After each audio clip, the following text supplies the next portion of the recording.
Vamos a continuar esta parte que habíamos empezado en la clase anterior, pero ahora sí vamos a ver lo que serían ya las consecuencias relacionadas al estrés. Habíamos hablado en la clase anterior, ¿verdad? Teníamos un cuadro que considero que es el centro de todo este capítulo, ¿sí? Si ustedes logran comprender ese cuadro, ya entendieron todo el capítulo, ¿verdad? Esto nada más ya viene a ser la continuación, donde vamos a correlacionar, teniendo en cuenta las patologías que son resultantes posterior a los cambios, ¿verdad?, desencadenados por el estrés.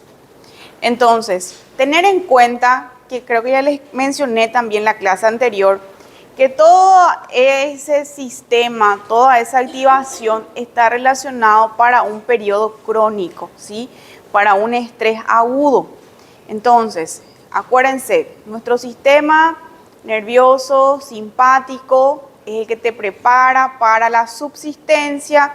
Entonces, te aumenta la frecuencia cardíaca, aumenta tu presión arterial, disminuye todo lo que viene a ser el gasto de energía relacionado a procesos fisiológicos básicos como son la parte digestiva y también la parte urinaria, todo para que vos puedas ahorrar energía y puedas hacer esa actividad, qué sé yo, correr, saltar, correr de un asaltante, de un perro, lo que fuere. O sea, tiene que ser algo agudo. ¿Cuál es el problema? Cuando este estrés o esta activación del sistema nervioso simpático, parte del autónomo obviamente, persiste, entonces ante es más, puede hasta estar disregulado, entonces el organismo ya no percibe, ya no identifica, ¿verdad?, lo que vienen a ser los diferentes estímulos recibidos y a todos ya reacciona de la misma manera. Entonces, esos ya son resultados de activaciones de manera excesiva. Entonces, nuevamente, el estrés agudo está preparado para una respuesta aguda, para una respuesta limitada. Entonces, por eso es que en este caso, todos esos cambios que vimos son considerados ventajas para esa circunstancia. Obviamente, el hecho de que este sistema se active de manera repetitiva y, como mencioné anteriormente, ya por estímulos alterados, o sea, no correspondientes a cada uno de ellos, es lo que hace que haya daño, ya sea en la salud física y en la salud mental. Estos factores obviamente van a ir cambiando de tiempo a tiempo. Puede ser crónicos, intermitentes, sostenidos. Por ejemplo, un estrés crónico intermitente es cuando una persona se va a exponer de modo crónico, y esto obviamente el tiempo en que la persona se va exponiendo va a determinar la disponibilidad y la eficiencia de la respuesta al estrés. Acuérdense que lo que habíamos visto también en la parte de activación, ¿verdad?, de las fases relacionadas a los procesos de estrés, habíamos visto que también teníamos una fase de agotamiento, ¿verdad?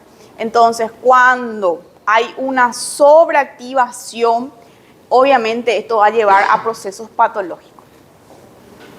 Bien, en algunos casos también tener en cuenta que no solamente estamos hablando de procesos patológicos, sino que también pueden tener algunos efectos benéficos, como es el caso del sistema inmunitario. Obviamente, teniendo en cuenta, vamos a hablar de un proceso infeccioso, ¿sí? Entonces, inicialmente, ¿verdad?, una persona adquiere contacto con un antígeno, va a desencadenar toda la respuesta inmunitaria. En el siguiente contacto, la activación de toda esta respuesta va a ser más rápida, ¿verdad? Eso viene a ser un efecto benéfico. Sin embargo, esto no es tan bueno, o sea, realmente no es bueno cuando hablamos de procesos de hipersensibilidad. Entonces, sabemos que esta exposición crónica va a llevar a la fatiga, como ya había mencionado.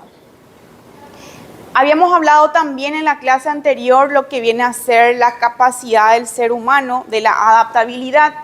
Es lo que hace que le pueda distinguir de una persona a otra, y todos los seres, no solamente los seres humanos, sino los organismos vivientes, los animales, tienen esta característica, ¿verdad?, de adaptarse a las fuerzas ambientales.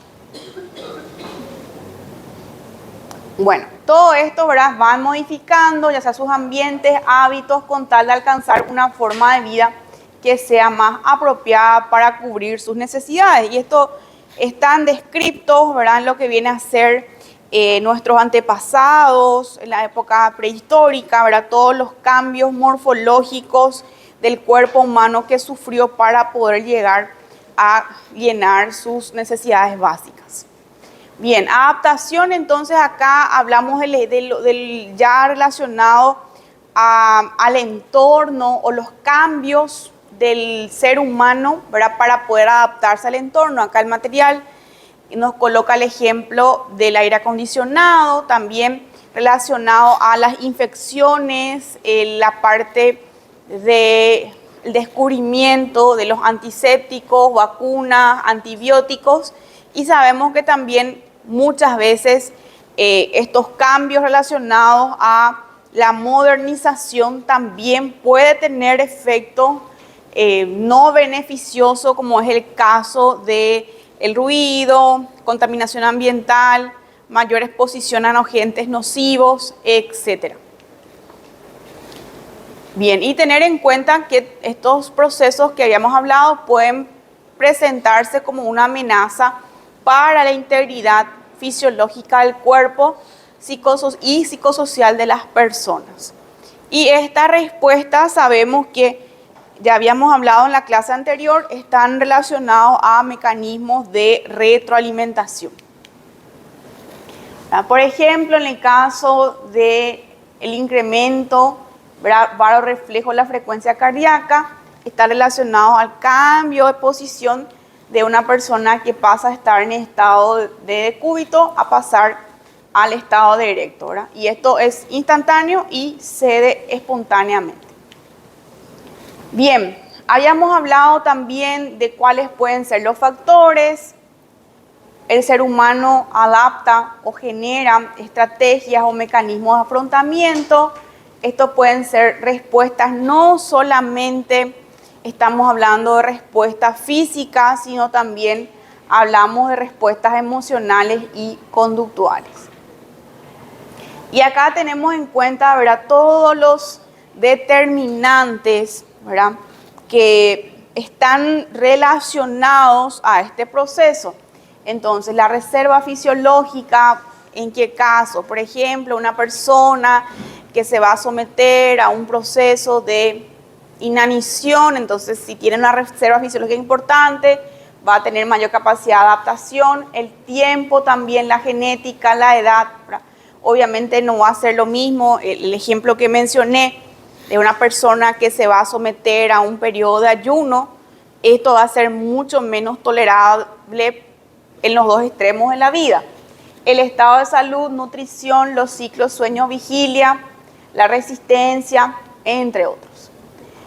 Entonces, esto ya vimos la parte del síndrome general de adaptación, cuáles son sus partes. Esto también sobre los neurotransmisores, tener en cuenta el papel del cortisol, el papel de las catecolaminas, y luego tenemos ya la adaptación y cuáles son los factores o los determinantes para una persona relacionados a su capacidad de adaptación, el aprendizaje previo, la reserva. Acuérdense, en la clase anterior cuando hablábamos del gráfico, del esquema, ¿verdad?, que teníamos la parte de lo cognitivo, ¿verdad?, de la respuesta de la corteza, y también hablábamos de la parte del sistema límbico relacionado a las emociones. Entonces, Por eso es que en base al aprendizaje, a las experiencias previas, obviamente esto también va a determinar nuestra capacidad adaptativa. Entonces, nuevamente acá vemos cuáles son los factores que están relacionados para la capacidad adaptativa. Las fortalezas, la nutrición, la edad genética, los factores psicosociales, ¿verdad? La reserva fisiológica, ciclos, sueños, vigilia y la rapidez con la que la persona se va adaptando a este proceso. Bien, ¿cuáles son los trastornos? Entonces, esto puede ser agudo, puede ser crónico, esto ya vimos. Y de acuerdo a cómo la persona va a responder, entonces, nuevamente, la respuesta al estrés agudo están relacionados al autónomo, específicamente de la parte del simpático, respuesta de lucha o de huida. Y esto se puede manifestar físicamente en el ser humano, ¿verdad? Como sería una respuesta al estrés, ya sea como una cefalea, piel fría, húmeda. Acuérdense, la activación del sistema reticular activador que hace que se contraigan toda esta musculatura, hace que la persona tenga el cuello rígido como mecanismo de respuesta al estrés.